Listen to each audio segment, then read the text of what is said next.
So in the last episode, we pretty much got nothing accomplished as I spent a good chunk of my playtime trying to figure out how to beat this girl in her night battle that she initiated on Zhuo. We also ended up losing the town of Anding to Huang, Shao, and to start this episode off, we're going to take it back. We got 3 armies over here with a bunch of generals and relatively no units, and we're going to hopefully be able to capture Anding with just them. Oh, that was not what we meant to do. Unfortunately, as soon as I did that, the game auto-saved. We're going to have to break siege, and what we meant to do is this. We're going to attack Zilon. Yeah, there we go, much better. Zhuo and our other strategists will be able to reinforce Dongmin here. Zong Tong is that guy's name. Okay. If I'm being completely honest, I was expecting the enemy not to have that big of a garrison at Anding. The enemy took it from us like a few turns ago, and I'm surprised the garrison was already able to heal up. We don't really have a whole lot of units, and we mainly just have generals in this army because we're trying to save money. The longer we can hold off from recruiting units, the more money we'll save up. The problem with this battle is the enemy is not wanting to charge us, although after that volley, they might want to charge us. I don't know how long they're going to tank trebuchet fire. Let's try to aim right in the middle of them. Like, let's try to hit these saber defectors, I guess. They're pretty clumped. Oh yeah, that hit a good amount of units. I don't know what. I think it just hit a little bit of everything there with that volley. And that actually was a direct hit, I think. With that though, we are completely out of ammo with our trebuchets. Man, it looks like Dongwei Li wants to duel Zhu Rong. Should we take that? What about Guosi? Will any of them duel Guosi? He's got a battle axe. Pretty sure he could win a duel. Yeah, this guy will duel. The army is not going to charge it at us, so we can actually just watch this whole duel happen. And Guosi actually just got dismounted. I'm just going to get up close to this one. This dude has a heal, and he just popped it, which is healing him a lot over time. We could get Dong's up here, and we could give Guosi a buff. Let's give him Rain of Terror. And yeah, that actually, I think, boosted Guosi's damage by a lot. He's doing 2.9k armor piercing damage. It's kind of cheating in the duel because they're supposed to only be able to 1v1, but generals can buff and debuff whoever's in the duel. And yeah, Guosi is just smashing this guy.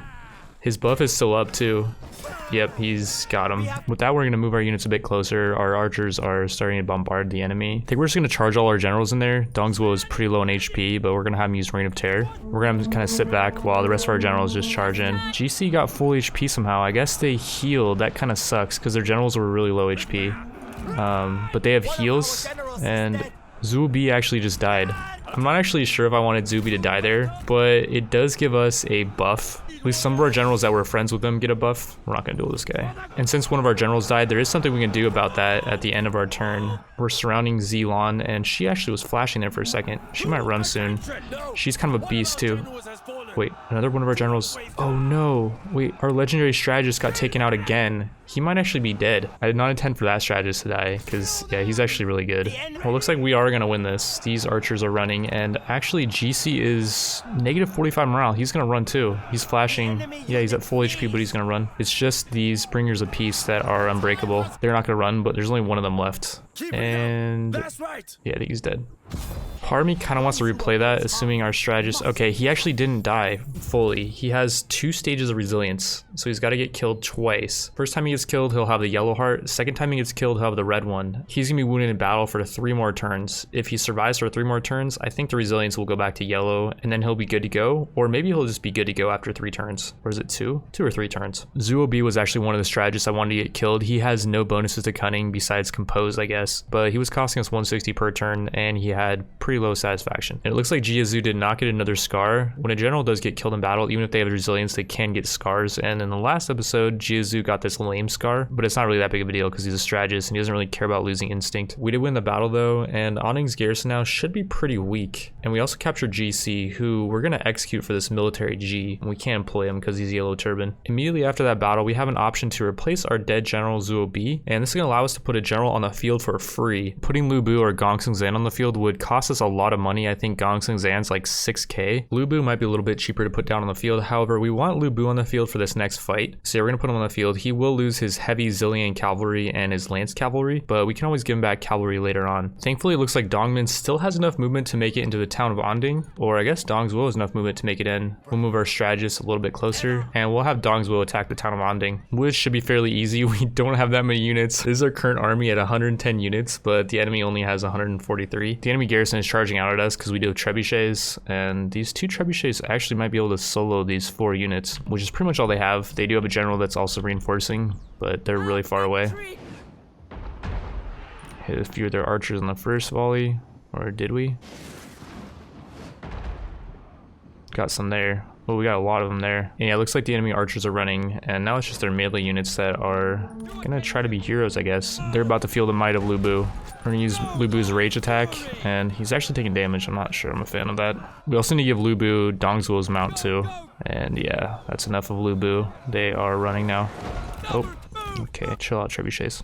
It looks like we won. The enemy general did not even participate in this battle. They were reinforcing, but I guess they just decided to turn tail and run. All right, we'll take back the town of Anding, and after winning those battles, we just got a good amount of intimidation back. We're now back to 31 intimidation, which is great because we're really low on public order. Anding's public order got so bad that a rebellion spawned there, and I think if we just put literally any general there, they should be able to hold the farmland. We put Zhang Liao and another one of our strategists at Anding's farmland, and they should be able to hold that. Now, we have a new problem. Huang Shao himself is marching on the town of Anding with a pretty massive army. If Huang Shao does march on the town of Anding, we might be able to hold him with our current loadout, but it would be a pretty insane defense, and I don't really want to risk it if we don't have to. In the earlier episodes of this series, I talked about our strategy, which was to capture horse pastures. Now, we've captured 3 of them. Our first is currently in the process of being upgraded to a tribal horse herder, which is almost final tier. Our next is just a tribal horse camp, and our third is a tribal horse herder, which is lowering recruitment costs for cavalry and upkeep costs for cavalry by 18%, versus the other 2 are currently only doing 14%, which is still quite a lot, and it's lowering the price of these cataphracts down to 720 a pop, which is not very much. These are heavy spear cavalry, and they have an insane amount of armor, 53%, and we can pick up 5 of them, which is not going to cost us all that much money. Their upkeep cost is 119 versus G Militia is 120 per turn, and as we upgrade our horse pastures even more, that upkeep cost is going to go down. For a little bit of extra money this turn so we can get a couple extra units, we're actually able to trade some food off. We have 7 extra food right now. This girl is rich, but she's very poor in food, and we'll just give her 1 food for 925. Wow, this girl's going to give us 967. Awesome. And Empress He is apparently very rich, but she's only going to give us 660. We'll take it anyways. And with that, we're up to 3.8k. We can get some more Zillion cavalry on the field, or heavy cataphracts rather. Let's put 1 more in Lu Bu's army, and we'll pop a couple more in Dong Zhuo's army. And with that, I think we'll end turn and we'll see what Huang Shao is going to do. Huang Shao moved closer to Anding, but did not move that close. It seems like he's a bit scared of our armies. He could have got way closer if he marched, and in the next turn, he's not even going to be able to make it to the town of Anding, which is great for us. It's going to give these cataphracts an extra turn of replenishment, and they're currently replenishing at 34% per turn, partly due to the fact that they have this huge mustering rate bonus because we just recruited them. Also, Dong Zhuo just got both of his Zillion cavalry back because they were knocked out in a battle. Once a unit gets completely knocked out, it goes away for a few turns, and like this archer, for example, it's going to come back next turn, and once it does come back, it will get a mustering bonus, and basically as long as we don't move, it will keep that mustering bonus and it will replenish really quickly. Dong Zhuo himself is also kind of low HP, and speaking of replenishment, I gave Dong Zhuo this water clock, and it gives 3% more replenishment to the army. I think he has to be commanding though, and I was going to test to see if that was the case, but unfortunately taking it off Dong Zhuo does put it on cooldown for a turn. Well, that sucks. We lose 3% replenishment, but it's not that big of a deal. Our units are still going to replenish a ton next turn. We go from like 34% per turn to 31. It's not a big deal. So as I was about to end the turn, I noticed way up in the corner of the map, we have a yellow turban rebellion spawned at one of our towns. I'm really glad I noticed this because these yellow turbans probably could have taken Wui next turn. They have 2 generals, and yeah, their units are not really replenished that much, but Wui only has a 4 unit garrison, and I don't know if they could have taken these generals. If we lost Wui, it would have been really annoying because we'd have to retake it, and it's way in the corner of our territory. And to avoid losing it, we're going to put Niu Fu on the field, which we actually should have done a while ago. First of all, he is negative 20 mood for lack of purpose, and that's going to go away over time as we just gave him purpose. But second of all, he's modest, and that gives him minus 15% retinue upkeep, so his units are going to be cheaper. After we get Dong Zhuo loaded up with cavalry, Niu Fu is probably going to be the next in line. This next turn, Huang Shao set up an ambush, and that's another mechanic that I really don't like, similar to night battles, how I complained in the last episode. Ideally, we bring Dong Zhuo's army over here, as well as these 2 other generals, and I would feel pretty comfortable fighting this if we had all of our generals on the field, but we can't do that. If we want to spring this trap, we can only send 1 army over here at a time, and I just think that's really dumb. Like, why can't we just send everyone over here? There doesn't seem any logical reason why we can't just march everyone together at the exact same time to spring the ambush. Again, I just feel like there needs to be a way to conjoin all the armies together and make it so they can move as one. Maybe the generals' bonuses stay in their own respective armies, and like maybe stacking more than 3 generals in an army would be too OP, but at least have a way where they can move together and protect each other. It just doesn't make logical sense that we can't move everyone together, but I guess maybe it's just a limitation of the engine. I don't know. At the start of next turn, Taiyuan's toolmaker is being attacked, and Taiyuan is the region that's pretty far away. If you remember earlier, we gave Taiyuan over to Junjian, and the toolmaker is actually pretty high level. It's tier 3. That's why we have such a fat garrison there of 935 units. I don't know who Song Jian is, by the way. He's not affiliated with the Yellow Turbans. He might have broken off from the the alliance, there are a few other factions that have also broken off, and a lot of people seem to be not too content with the way the alliance is going anymore. Our forces are pretty even, and I actually fought this a few times. The first time I put all of our units over here with the oil, and I put some spikes over here on the left, and these guys would actually go to the left, and they would try to go through these spikes. Since we started all these units over here though, on the left, we can now move them over here and reinforce this, and the enemy will still attack into this oil, which we want them to do. The enemy's also attacking us on this side, and we laid down some caltrops, and that actually killed a good amount of these guys. And we also have more reinforcements on this side as well, and once we do feel like we're kind of losing, we'll ignite the oil and we'll just pull back. On this side, the oil got ignited somehow, and it burned our units alive. Okay, that's not good. I don't know how exactly that happened. I didn't tell them to ignite the oil. Maybe the enemy ignited it. All right, so new plan of action. This side's pretty much the same, although we're gonna have some of these cavalry coming from behind on these archers. I don't know if we need all 4 groups of them to come in here, but we'll just send all 4 groups of them anyways. All these melee units are going to walk over these caltrops. This side should be fine, like they should be able to hold. The main thing is on this side, we're just going to have these saber militia pretty much sacrifice, and we set up these wooden stakes in such a way that the enemy will have to funnel into this oil, and they can go over the stakes, especially if they're like infantry, but I think it just takes longer or something like that. I'm not sure exactly how it works, and it looks like, well, okay, do we want to set this oil yet? No, I don't think we want to set this oil on fire just yet. These enemies are kind of sitting in the fire, but they're kind of not as well. They're being a bit smarter than the enemies in previous battles. Like, they really don't feel forced to go into the oil. They kind of are going back and forth. I don't know what they're really doing over here. We also got a couple more infantry over here that will help just kind of defend. And they can also drop caltrops over here. Let's have them do that. It looks like a lot of these units are actually just going over the oil, and they're starting to get cooked alive. These guys are actually flashing. They're about to run. And these cavalry are, I think they're running over the spike traps, or the wooden spikes rather. I think that hurt them because they only have 13 left. And yeah, these Jian Sword Guard cavalry are flashing. That's really good. Meanwhile, over here, our cavalry are so far back. Like, they took out the archers, I think, but I need to have them charge into these guys. And if they charge in like these G militia, I don't think they'll take brace damage. I'm actually gonna watch this and see, because I'm kind of curious. But we have a lot of cavalry on this garrison, and it's just the way the toolmaker is. They have 4 cavalry, and here we go. They're gonna charge in. Are we taking damage on the charge? Like, are the G militia considered braced here? I don't think so. They're just shredding them like super hard. They are wanting to flee, but we have them sandwiched. And yeah, our cavalry did not take damage there. We did not get any reflective charge damage because yeah, they weren't braced. If they're in combat and they're fighting, they're not braced. These guys are all running pretty soon. I think these mounted lancers are going to start running, and like, yeah, we're holding this pretty easily. Meanwhile, on this side, it's not as pretty though. And well, actually these saber infantry and these infantry captains are holding up pretty well. I'm actually kind of surprised here. These guys are actually kind of burning themselves alive. You don't want that to happen. But yeah, overall, it's looking like it's going really well on this side. Like, these archers out of ammo, these guys are flashing. This general is pretty low HP, and he's just kind of 1v200 trying to take on our Jian infantry captains. I don't think he has any units that are helping him. He's gonna go down pretty soon, I think. Over here, we have completely decimated these mounted lancers. These mounted sabers are about to run, and this general is holding on by a thread.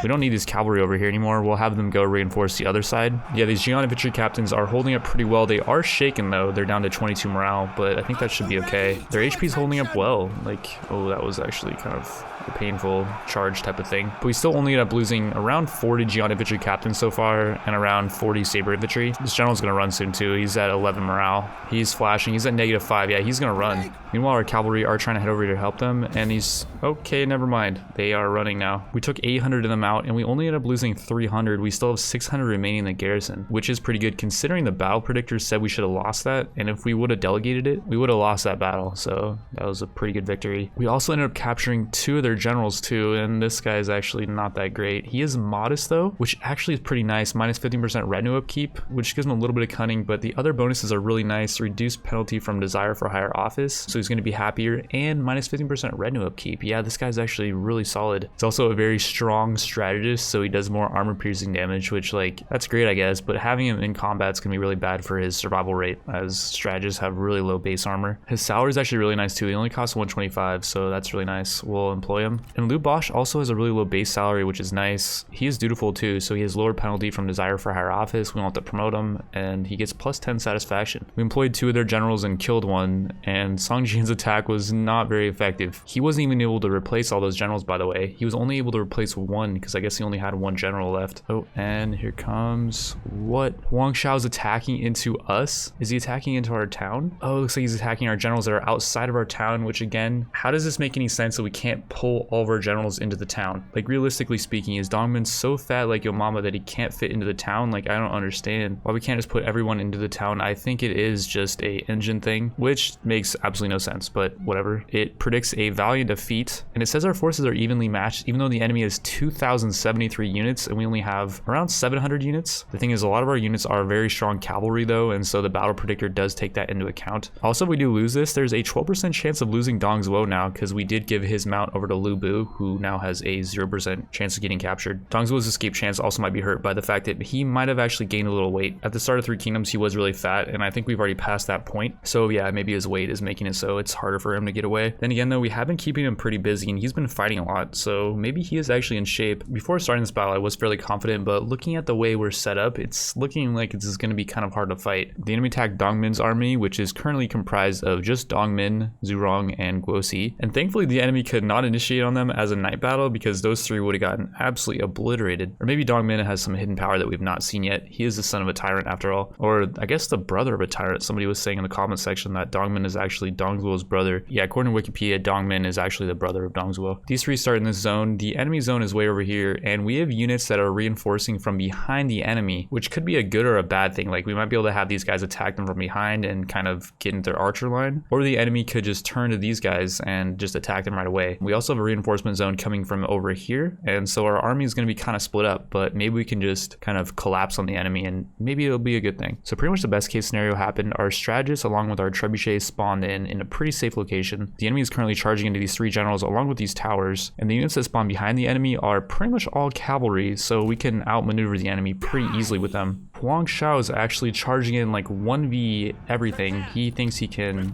fight everyone. We're gonna pop Reign of Terror, and we're gonna have everyone just shred Huang Shao, who is their leader. We should be able to just absolutely obliterate him. Oh yeah, we're chunking him so hard. He's actually about to run. Wait, we could take him out here. That'd be really good. Yep, that's actually amazing. We took him out so quickly. Dong Zhuo's buff is so good because it gives more armor piercing damage. And that brings Lu Bu up to 3.4k armor piercing damage with 2k base damage. That's insane. We're also going to try to pick off as many of these units that are not spearmen as we can with our cavalry. Like, these redeemed outlaws stand no chance. They're running already because they are not good against cavalry. They have no way to brace themselves. We are losing a lot of our Zillion cavalry and stuff though to their archers. We need to find a way to get into their archer line with our generals maybe. Like, oh yeah, look at all these archers. They have so many archers back here, but they are completely exposed. And yeah, these guys are flashing already at full HP. Our generals are just running them down. Like, we're just gonna put a general on each different retinue of archer, and they are not going to stand any chance at all. Pretty much the only archers they have left are these Yaogui hunters, who are really good. I think they have like this little golden border around them, which means they're pretty decent. They're like elite archers, and they're getting shredded right now. They are now running. That was quick. And now that their archers are all done for, we do have to start focusing down like these stalwart shields, for example, which I think are pretty strong. Mainly just like their spearmen are going to be kind of annoying for us to take because we don't really have a lot of units that can take on spearmen that well. If they're charging into us though, they're not going to be braced. We'll have Lu Bu charge into them and use his Rage of Lu Bu attack, which is going to shred them. They went from, yeah, I think they're gonna run. They were at like 90, they're at 35 now, and it wasn't just Lu Bu that took them out, but yeah, these guys are fleeing. We just gotta bait their spearmen to charge at us. Like, these guys are actually, they're not braced right now. Yeah, we can charge at them. We'll use Reign of Terror too, and we'll just finish off the rest of these guys with our huge amount of armor piercing damage that we're about to get. We also need to take on Shilon too, who is trying to duel. Do we want to duel this guy? Not really. He's dead, actually, almost. Like, he was at full HP literally 5 seconds ago, and with Dong Zhuo's buff, he's just getting shredded. These redeemed outlaws are flashing, they're about to run, and these guys are actually pretty healthy, but they're about to not be healthy at all. Yep, they're going down, they're flashing now, and ooh, some spearman gangs are coming in. I don't know why they think this is a good idea to be charging into us, but yeah, they're gonna be flashing. Yeah, they're running now too. It's just like these archers left, I think. They're running now. What else is up still? Maybe it's just this general that came back, Shilin, but yeah, he's running. Yep, there we go, GG victory. So we pretty much took out Huang Shao's army. He lost 1,600 units, he only has 446 remaining, whereas we only lost 292 and we still have 419 remaining. One thing I was noticing on that battle that does kind of suck is these cataphracts are really bad against archers. Like, even though they have 53% armor, which is good, they only have 15% range block chance, and the yellow turbans have really good archers, and they have a lot of them. In this army, I think they had like 6 retinues of archers, which is quite a lot. I don't know if massing cataphracts long term is going to be the best way to fight these yellow turbans, but for now they're pretty much all we got. We haven't gotten the reform that gives us a really good shield cavalry yet, so we're just going to rely on these guys. And winning that battle gave us some intimidation, which is nice. We can always use more intimidation. And did we capture Huang Shao? We did not, unfortunately. He was wounded in that battle too, so there was a higher chance that we capture him, but we did capture Shi Lin, who is sworn with Huang Shao. If we do kill him, that's going to make Huang Shao really mad. I don't think Huang Shao can join us later though if we do take out his faction, because he is yellow turban, so we don't really care if he's mad at us, and we're going to execute him. And with that, we're going to ransom the rest of his troops for 1245, and that was a great victory for us. In that battle, we did end up losing 3 of our cavalry units for a turn, but a lot of them did get a good amount of replenishment as they still have their mustering bonus. And now the question is, do we even need Dong Zhuo to finish off Huang Shao's extremely wounded army? Like, if we can just finish it off with these 3 generals, this trebuchet, and these pretty wounded archers, that would actually be ideal, as that would give Lu Bu's cavalry an extra turn to heal up. One thing we also do have going for us is Huang Shao's army is currently marching, so they're going to be really fatigued in battle. And the other thing too is if we have Dong Zhuo attack this guy, he might be able to get away. I'm not sure if you can retreat after marching. It would actually make sense that you wouldn't be able to, because you're marching and your units are really fatigued, and so they can't get away. But if we do just attack with these 2 armies, he's more likely to just turn around and fight us. So yeah, let's do that. We'll bring in Dong Min over here and we'll attack these guys with our strategists. And yeah, it looks like they're gonna fight us. I think they had to, because our advisors predict a decisive victory. Even though we only have 91 units against their 300, it says we have superior forces because our units are just better. Like, we have a lot of trebuchets and we have 6 generals on the field, whereas the enemy only has 1 general on the field. This thing is not even a general. And Huang Shao is currently wounded, although it does say there's a 0% capture chance, which does kind of suck. I think in order to capture him, he has to be participating in the battle, and he's currently not participating in the battle. Even though the battle predictor did predict a decisive victory, we're going to fight this one on the field as we want to lose as little units as possible, mainly due to the fact that we're about to go on a massive campaign and we need as many units as we can. And ooh, that volley actually kind of hurt. I think we did get a lot of them there with that one. Should probably hit these spearmen captains though. These guys are, I think, their strongest unit, and yeah, they have encourage, so they give morale to nearby units. If we can take out these guys and their general, a lot of these guys actually might start running. Oh yeah, we got a good amount of them on that volley. They only have 16 left. Here we go, we're sending our generals in. These mounted sabers are about to get shredded. There's only 4 of them. Yeah, they're done for. And oh, that was a nasty trebuchet shot. That hit so many of them just now. And these guys are all standing in fire too, which is lowering their morale. Units just for some reason don't like standing in fire. I don't know why. You'd think they would. Oh, and that one actually hurt pretty bad too. It's a nice shot from the trebuchets. Let's get our generals around and let's try to attack these archers from behind. Because yeah, I think we're losing some of these trebuchets. Oh, and I don't know if that volley actually hit our generals.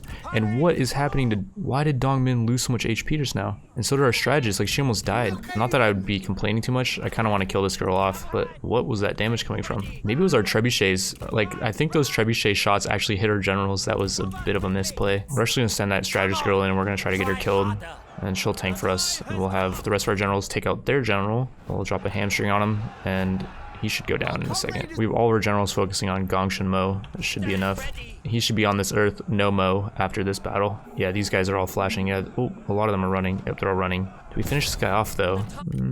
Yeah, I think we do. Let's finish off Gongshan Mo. We only end up losing 5 units. A lot of our generals did lose a good amount of HP though. Like Dongmin lost a ton of health. I still don't know how. We did end up killing one of their generals though, and yeah, we couldn't capture Huang Shao. We'll ransom the rest of their units, and bye-bye Huang Shao's army. After taking out Huang Shao's army, we still have a Yellow Turban Rebellion that's actually gotten stronger, and now has 3 generals in his army. And one thing I didn't realize is that Anding's farmland is only tier 1, so it only has 3 spearmen and an archer as its garrison. I'm pretty sure if it attacked Anding's farmland, Zhang Liao cannot hold that just with himself and this other strategist. One thing we could do, however, is march over Dong Zhuo and get behind this army, and we might be able to have Zhang Liao initiate a battle in this army, and Dong Zhuo might be able to reinforce. We can test it out and see, and if he can't get far enough, then we can just reload. And oh man, he's not close enough. Yeah, that does suck. He's so close too, like he's barely outside of this guy's circle. Like, just for reference, if we was able to get to where Dongmin is right now, he'd be close enough and he'd be able to reinforce Zhang Liao. Oh, and by the way, as I was loading, I noticed that Dong Zhuo's portrait has actually changed as he's gotten older, and he's gotten a bit fatter. Even with all that fighting he's doing, he was able to gain weight. Man, I need to learn his secrets because I cannot gain weight. I'm trying so hard. I think instead of having Zhang Liao die on the hill at Anding, we're just gonna recall him. It's not worth losing him over that. Even though if he did lose, I'm pretty sure there's a good chance that he's actually able to escape. I'm not sure how that works actually, but yeah, we're just gonna recall him. And we'll just give up the farmland. It's not a big deal. It's only a tier 1 farmland and it's only giving us 2 food per turn. And we're still getting 3 food per turn, so yeah, not a big deal. Next turn, the yellow turbans did attack our farmland, but I did fight it on the field and use oil pretty well. Like it was able to cook out, well, I guess we only got 158 of them, but I feel like that was still better than what the delegated outcome would have been. Simply for the fact that the farmland has no towers and it was pretty hard to defend. Like we didn't have any strategic bonus. We did end up losing Anding's farmland, but we're just gonna head over here with Dong Zhuo and we should be able to retake it pretty easily. Meanwhile, in the back of our territory at Wui, we do have this yellow turban rebellion, which is growing in strength. In order to combat them, we did put Niufu on the field earlier, as well as we put Bi Shi and Zhang Liao over here. And we're actually gonna give Niufu a bunch of these mounted saber militia, which only cost 270 and 46 per turn. These are gonna be really good against the yellow turbans, I believe, because yellow turbans are pretty much composed of just archers. We'll also give a few to Bi Shi as well. They're gonna cost a little bit more, 65 per turn, because he's not modest, but that's still extremely cheap for these mounted saber militia, and I think they're gonna be really good against these yellow turbans. We got a reform which lowers mustering turns, and it's now gonna take only 2 more turns to get these guys up to full HP, and we need them to get to full HP ASAP because we're gonna have to take out this army, Tigui, but we're also gonna have to head down here to the small city of Jincheng, which is currently being besieged by Wei Jinshu. We also could actually fight these guys on the field. Jincheng has a pretty fat garrison of 7 units. The battle predictor says despite our superior forces, our advisors predict a crushing defeat.